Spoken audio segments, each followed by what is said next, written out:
Assalamualaikum warahmatullahi wabarakatuh. Perkenalkan, kami kelompok 6 mata kuliah Manajemen Strategik. Dalam video ini, kami akan memaparkan tentang materi penguatan posisi kompetitif perusahaan.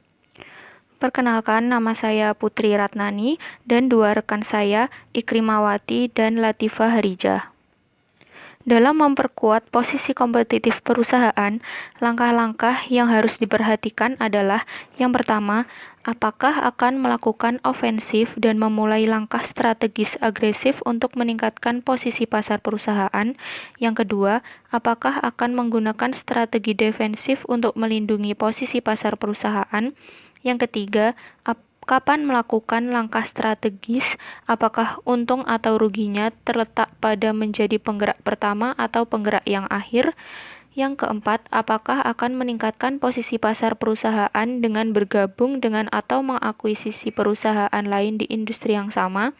Yang kelima, apakah akan mengintegrasikan ke belakang atau ke depan ke lebih banyak tahapan sistem rantai nilai industri. Yang keenam, kegiatan rantai nilai mana jika ada yang harus di-outsourcingkan. Yang terakhir adalah apakah akan mengadakan aliansi strategis atau pengaturan kemitraan dengan perusahaan lain. Meluncurkan strategi ofensif untuk meningkatkan posisi pasar perusahaan. Meningkatkan posisi pasar perusahaan.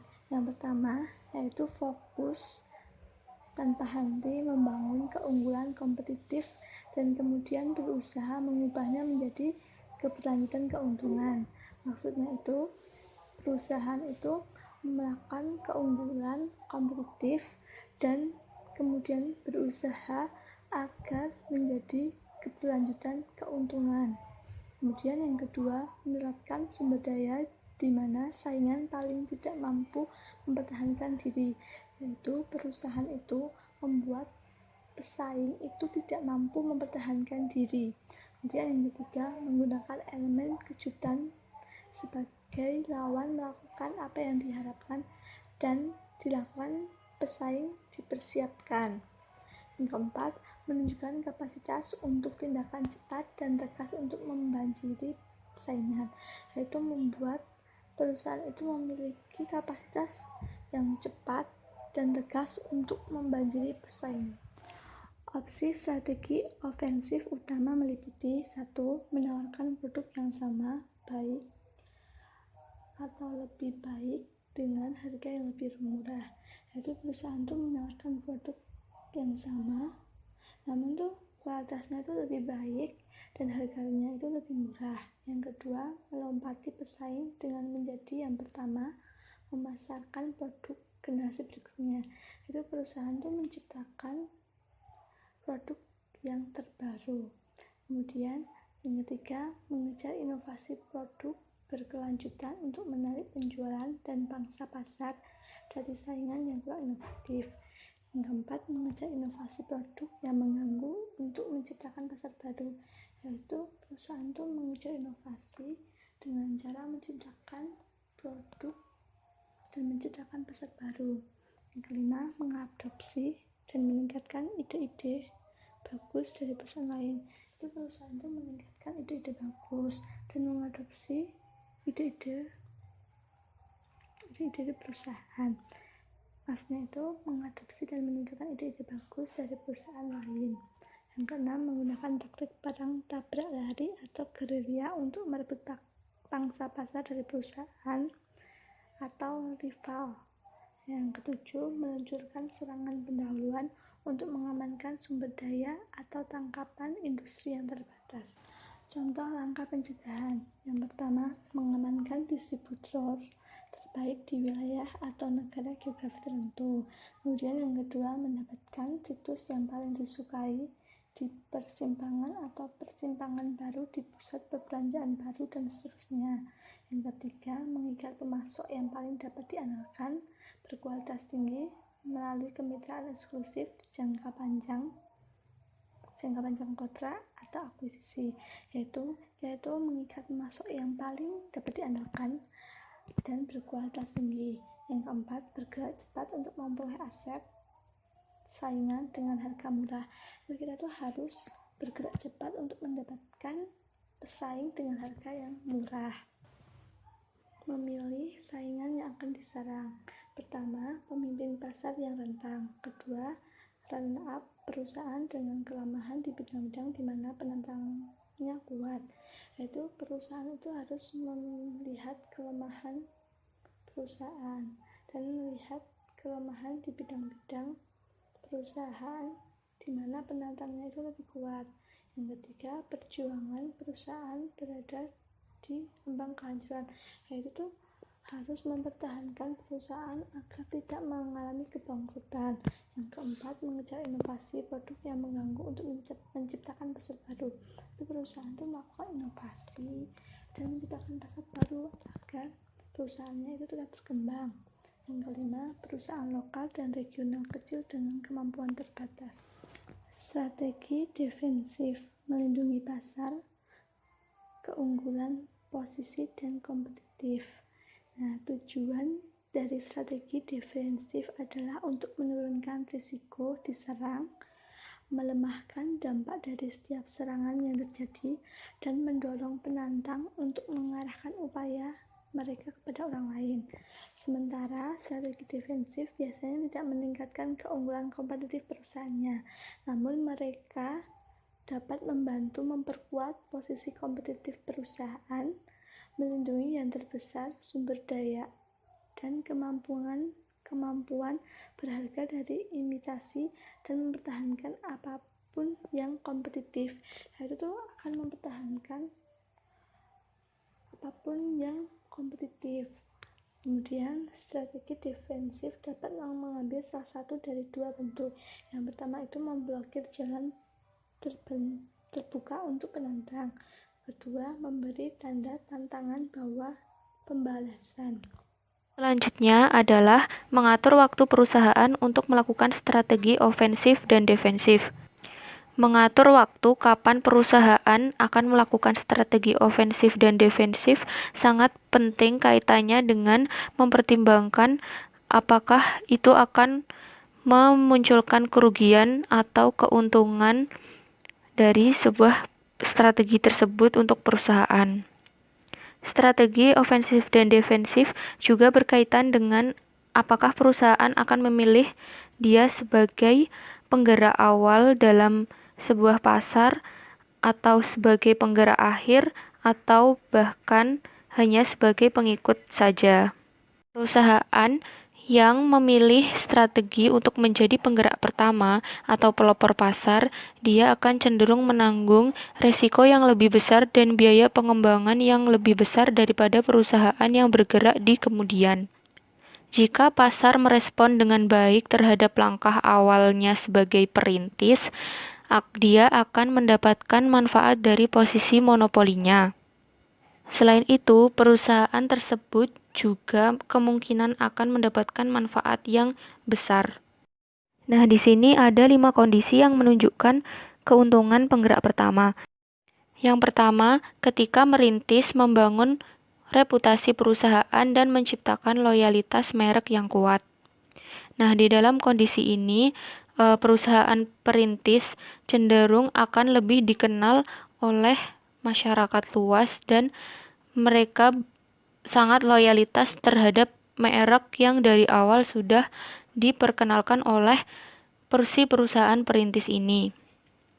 Kondisi yang kedua adalah ketika pelanggan penggerak pertama akan kemudian menghadapi biaya switching atau biaya pengalihan yang signifikan.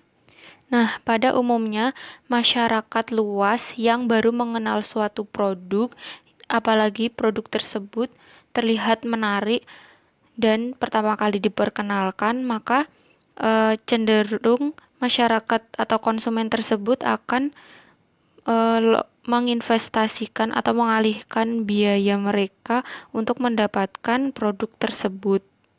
Kondisi yang ketiga, ketika perlindungan hak properti menggagalkan peniruan cepat dari langkah awal. Saat perusahaan penggerak awal melindungi hak properti mereka dengan memasang hak paten atau hak cipta, maka mereka dapat melindungi produk mereka dari mudahnya ditiru oleh perusahaan pesaing. Kondisi yang keempat adalah ketika suatu petunjuk awal memungkinkan penggerak pertama bergerak ke bawah kurva belajar di depan saingan. Kondisi yang kelima, ketika penggerak pertama dapat menetapkan standar teknis untuk industri. Yang selanjutnya adalah di sini ada kondisi-kondisi yang menunjukkan keuntungan penggerak akhir atau kerugian yang dialami oleh penggerak pertama. Yang pertama adalah ketika biaya perintis tinggi dibandingkan dengan manfaat yang diperoleh dari pengikut yang meniru dapat mencapai manfaat serupa dengan biaya yang jauh lebih rendah.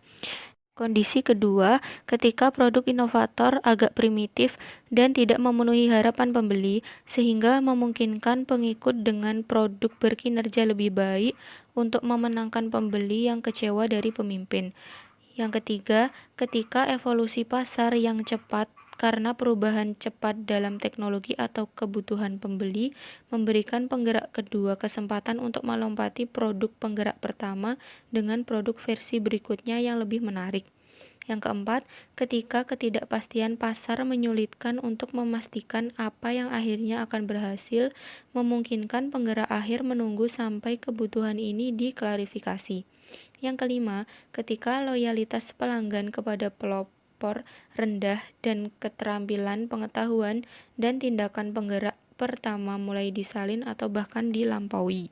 Jadi dari beberapa kondisi tadi kita dapat simpulkan bahwa apabila biaya perintis tinggi dibandingkan dengan manfaat yang dia peroleh, lalu si pengikut atau penggerak akhir mereka dapat meniru penggerak awal tadi dengan biaya yang lebih rendah tapi manfaatnya yang mereka peroleh itu lebih besar, maka nanti pelanggan akan cenderung lari ke penggerak akhir atau ke pengikut yang meniru tadi.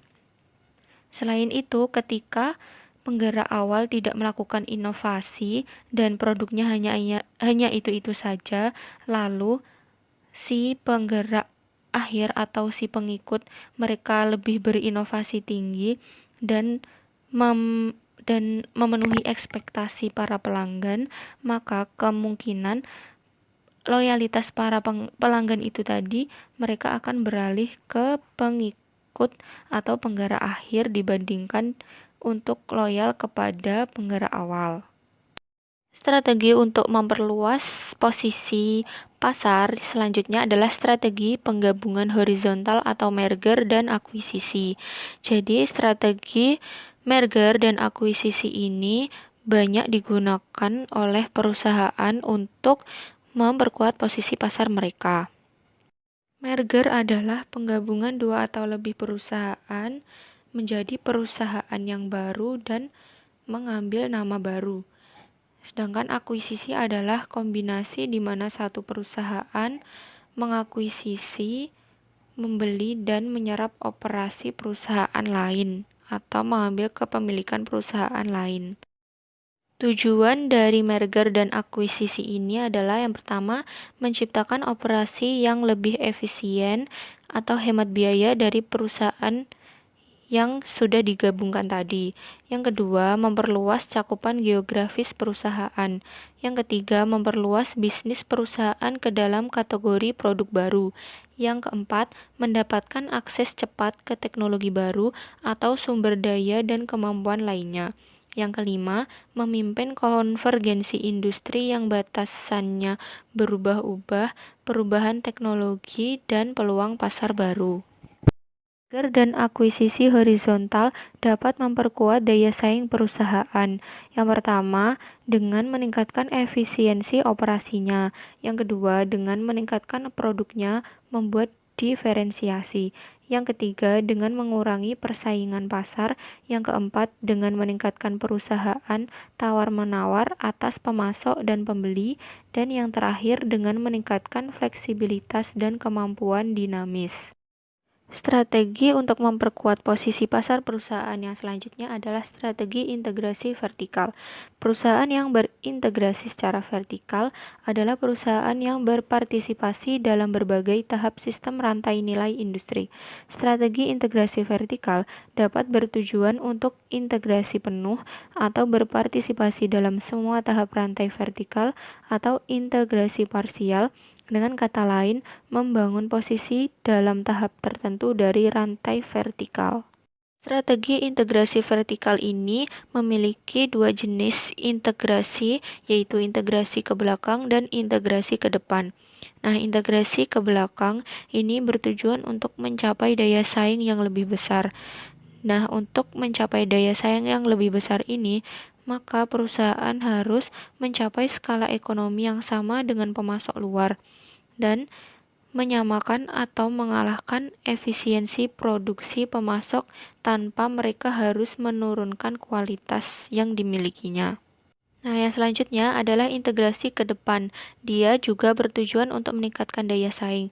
Integrasi ke depan dapat menurunkan biaya dengan meningkatkan efisiensi dan daya tawar, memungkinkan produsen untuk mendapatkan akses yang lebih baik ke pengguna akhir, meningkatkan visibilitas pasar, dan memasukkan pengalaman pembelian pengguna akhir sebagai fitur yang membedakannya. Strategi integrasi vertikal juga memiliki beberapa kelemahan. Yang pertama, dia seringkali lambat untuk merangkul kemajuan teknologi atau metode produksi yang lebih efisien ketika mereka dibebani dengan teknologi atau fasilitas yang lebih tua. Yang kedua, dapat mengurangi fleksibilitas dalam mengakomodasi preferensi pembeli yang berubah-ubah. Yang ketiga, mungkin tidak memungkinkan perusahaan untuk merealisasikan skala ekonomis jika tingkat produksinya di bawah skala efisien minimum. Yang keempat, menimbulkan semua jenis masalah pencocokan kapasitas. Yang kelima, membutuhkan pengembangan jenis sumber daya dan kemampuan baru. Materi selanjutnya yaitu strategi outsourcing menyebarkan ruang lingkup operasi. Berbeda dengan strategi integrasi vertikal, strategi outsourcing ini mempersempit ruang lingkup operasi bisnis dalam hal kegiatan apa yang dilakukan secara internal perusahaan tersebut. Outsourcing ini melibatkan pengontrakan bagian-bagian dari rantai nilai yang sebelumnya dilakukan secara in-house atau di dalam perusahaan ke vendor luar atau pihak ketiga, sehingga mempersempit ruang lingkup perusahaan. Jadi strategi outsourcing ini dapat meningkatkan daya saing antara pihak ketiga tersebut. Pengadidayaan dapat meningkatkan daya saing perusahaan setiap kali. Yang pertama, suatu kegiatan dapat dilakukan dengan lebih baik atau lebih murah oleh spesialis luar. Yang kedua, kegiatan ini tidak penting bagi kemampuan perusahaan untuk mencapai daya saing yang berkelanjutan keuntungan. Pengadidayaan kegiatan pendukung seperti layanan pemeliharaan, data pemrosesan, penyimpanan data, manajemen tunjangan, dan operasi situs web menjadi hal biasa. Misalnya itu Colgate-Palmolive itu telah mampu mengurangi biaya operasional teknologi informasinya lebih dari 10% per tahun melalui perjanjian outsourcing dengan IBM. Selanjutnya yaitu aliansi dan kemitraan strategis. Pengaturan kerjasama ini sekarang merupakan cara yang umum digunakan untuk mempersempit ruang lingkup operasi perusahaan dan juga berfungsi sebagai cara yang berguna untuk mengelola outsourcing. Aliansi strategis dan kemitraan ini bekerja sama memberikan satu cara untuk mendapatkan sebagian manfaat yang ditawarkan oleh integrasi vertikal, outsourcing, dan merger horizontal dan akuisisi sambil meminimalkan masalah terkait. Suatu aliansi itu menjadi strategis ketika memenuhi salah satu dari beberapa tujuan. Yang pertama, memfasilitasi pencapaian tujuan bisnis yang penting, seperti menurunkan biaya atau memberikan nilai lebih kepada pelanggan dalam bentuk kualitas yang lebih baik, fitur tambahan, dan daya tahan yang lebih besar. Yang kedua, membantu membangun, memperkuat, atau mempertahankan kompetensi inti atau keunggulan kompetitif. Yang ketiga, membantu memperbaiki kekurangan sumber daya penting atau kelemahan kompetitif. Selanjutnya, membantu mempertahankan diri dari ancaman persaingan atau mengurangi risiko yang signifikan terhadap bisnis perusahaan. Selanjutnya, meningkatkan daya tawar terhadap pemasok atau pembeli. Selanjutnya, membantu membuka peluang pasar baru yang penting. Dan yang terakhir, mempercepat pengembangan teknologi baru dan atau inovasi produk baru. Selanjutnya, manfaat aliansi strategis bisa didapatkan dari 6 faktor. Yang pertama, memilih mitra yang baik. Yang kedua, peka terhadap perbedaan budaya. Yang ketiga, menyadari bahwa aliansi harus menguntungkan kedua belah pihak. Yang keempat, memastikan bahwa kedua belah pihak memenuhi komitmen mereka. Selanjutnya, menyusun proses pengambilan keputusan sehingga tindakan dapat diambil dengan cepat saat dibutuhkan. Dan yang terakhir, mengelola proses pembelajaran dan kemudian menyesuaikan perjanjian aliansi dari waktu ke waktu agar sesuai dengan keadaan baru. Keuntungan utama dari aliansi strategis dibandingkan dengan integrasi vertikal atau merger dan akuisisi horizontal adalah yang pertama, menurunkan biaya investasi dan risiko untuk setiap mitra dan memfasilitasi pengumpulan sumber daya dan pembagian risiko. Yang kedua, mereka adalah bentuk organisasi yang lebih fleksibel dan memungkinkan respons yang adaptif terhadap perubahan kondisi dan lebih cepat dikerahkan. Sekian presentasi dari kelompok 6, kurang lebihnya kami mohon maaf. Wassalamualaikum warahmatullahi wabarakatuh.